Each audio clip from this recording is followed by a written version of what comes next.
नमस्कार। मेरो कविताको शीर्षक रहेको छ आमा। आमा हुन् पृथ्वी धरा र जननी, यो विश्वकी शारदा।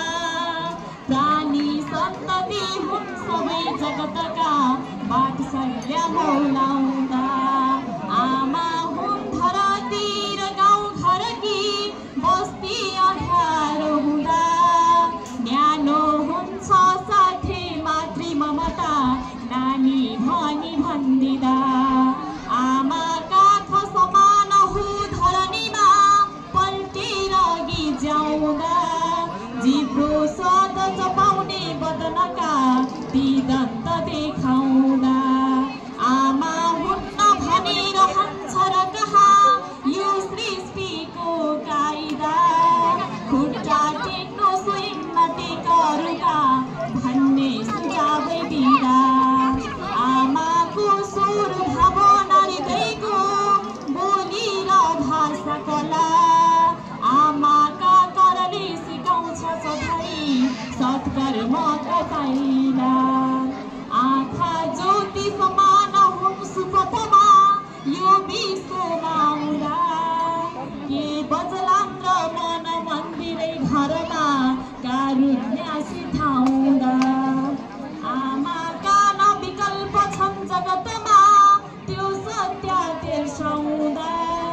प्यारो हुन्छ साध्य मातृ ममता, सामिप्यमै आउँदा।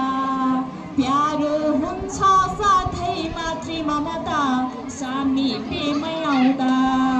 आमाका अनुवादका प्रिय कथा, लेखेर यो गाउँदा। सुन्ने माझ भक्ति भक्त महिमा, सङ्गीत रङ्गाउँदा। सुन्ने माझ भक्ति भक्त महिमा, सङ्गीत रङ्गाउँदा। आमाका ती प्रेमका ती उपमा, हुन् सत्य पताउँदा। इच्छा मात्र थिएन सन्तति सुधा, देखेर अर्थाउँदा। आमा धीर भई दुःखहरूमा, सामर्थ्य देखाउँदा। आफ्नो सन्तति निदभित्र छ भने, सम्झेर बिउजाउँदा। आफ्नो सन्तति निदभित्र छ भने, सम्झेर बिउजाउँदा। आमाको व्यवहार काम शिरमा, राखेर हिँड्ने सदा। आशीर्वाद लिएर हिँड्दछ भने, त्यो चन्द्रमा उत्रदा। साह्रै सङ्कट भो भने मनुजले, ऐया भनी सम्झदा।